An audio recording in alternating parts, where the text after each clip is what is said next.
for letting us having this venue today. Sisters and brothers, it is a critical moment in the struggle against U.S. and NATO imperialism in the Middle East and North Africa. Quote, "From the halls of Montezuma to the shores of Tripoli," are the opening words of the United States Marine Corps anthem. The shores of Tripoli are the same Libyan shores of today, on which the United States Navy on March 20th, 2011 launched an aggressive attack on the Libyan people with 112 Tomahawk cruise missiles. On Sunday, June 15th, NATO warplanes struck a residential neighborhood in the capital and killed 9 civilians, including 2 children, and today it's estimated about 19 civilians. The United States and NATO are imperialist forces that seek to dominate and control the oil of Libya and to establish a friendly government towards Western interests and policies.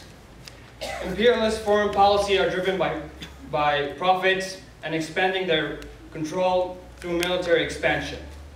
Even though the war machines never change their motivations and goals, Washington tries to pull on people's heartstrings. Indeed, so many of us have been inspired by the wave of revolts in the Middle East. At the same time, every country has its social, economic, political conditions and class lines. Thus, lumping them together is a mistake. And we must be analyzed in each and everything in its own historical and political content. Why now to intervene in Libya? In Libya, the situation differs from that of Egypt and Tunis. A civil war erupted in Libya with armed rebels in the east, with defected ministers and military personnel on one side, and a large social base supporting the government on the other. Libya has the largest oil reserves in Africa and the 9th largest in the world, with 41.5 billion barrels as of 2007. Libya has always been a big prize for the Western oil giants, both because of the quantity of oil and, of course, specifically the high quality of Libyan oil. According to a leaked document from the State Department, Gaddafi met with Cinco Phillips, Chief Executive Jim Maravera in Sarta, Libya, where he threatened to expel U.S. oil companies and threatened to drastically reduce Libya's oil production. The Washington Post, which is a propaganda machine for the U.S. and NATO bombing, published a story June 11, 2011, about the leaked Libyan cable. Quote, "Labor laws were amended to liberalize the economy, and oil firms were pressed to hire Libyan managers, finance people, and human resources directors." End quote. Here's, the Libyan government is a threat to U.S. and Western oil giants for one reason, which is the state-controlled oil production. In other words, the nationalization of the Libyan oil 4 decades ago is not in favor of the foreign markets. Despite making major concessions to imperialist powers in the past decade, especially especially Italy, the Western superpowers put Libya in the crosshairs for not completely bowing down to the will of Western domination. Western domination is always seen through the discourse of the media and misinformation. To support for their wars here in the United States, the Western media tries to demonize the same line of racism and anti-Arab bigotry against the Libyan people as they did in the leading up of the Iraq War. The cover of the Time magazine, April 2nd, 1973, titled, quote, "The Arabs, Oil, Power, Violence, Libya's Strongman Gaddafi," end quote. This title is just a few years after Gaddafi's coup, which exiled the Italian-backed King Idris from power. It is the same attitude towards Dr. Mohammed Mossadegh when he nationalized the Anglo-Iranian Oil Company in 1951. New York Times described his action of nationalizing the oil fields as, quote, "nationalist fanaticism," end quote. Or when Egypt's Nasser nationalized the Suez Canal Company, he was depicted as, quote, "Hitler of the Nile," end quote. For the imperialists, the usage of racist language is the same way to teach the American public that self-determination of other nations is not applicable for capitalist interests. Of course, the Pentagon and the U.S. media fails to mention the bombing campaign in 1986, which killed Gaddafi's adopted daughter and over a dozen civilians in Tripoli. How is Western hypocrisy defined in this war of aggression? It is evident in the narratives and actions of the Western powers as hypocritical actions which were taken in the region. The United States condoned the Gaddafi regime for using violence against the armed rebels. At the same time, the United States turned a blind eye on the massive repression in Bahrain, Egypt, Yemen, and Saudi Arabia. It is clear for the situation in Bahrain on American foreign policy. A joint Bahraini and Saudi military action was taken to destroy the peaceful sit-in in Lu'lu'a Square, which was repressed with tanks, live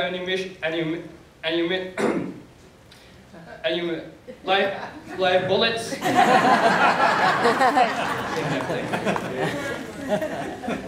and the demolishment of the square itself,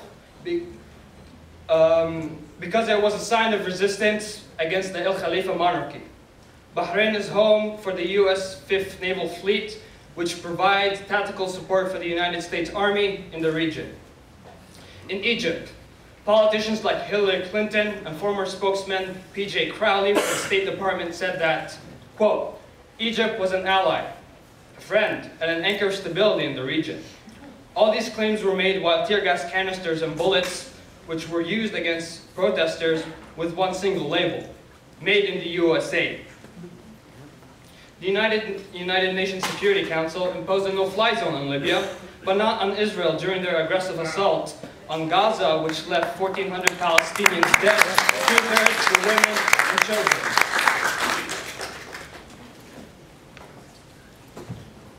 Obama, Sarkozy, and David Cameron called for, quote, regime change. Remember that?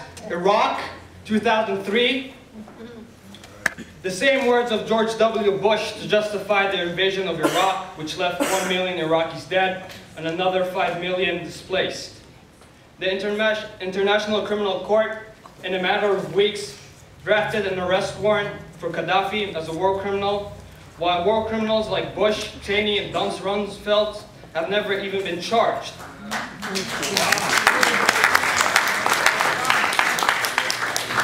As an Egyptian who spent most of his life in Egypt and saw footage of Saddam Hussein getting executed, I refuse the notion that the ICC or any Western leader has the right of supremacy to execute any or African Arab leader.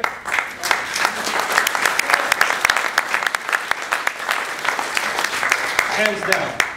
That's right. That's right. How is this considered imperialist opportunism? As the Civil War was breaking out, Western imperialism saw an opportunity to escalate its existing influence to bring down the government. The CIA and other Western intelligence agencies used forces in different countries to work on overthrowing non-Western allied nations. A Libyan reactionary force in the United States, known as the National Salvation Front for Libya, which is a CIA-backed group of expatriate Libyans who worked in the late 80s and early 90s to overthrow the Gaddafi government for Western interests. Today, the National Salvation Front for Libya is working with the Pentagon as a propaganda machine to rally support from the Western public.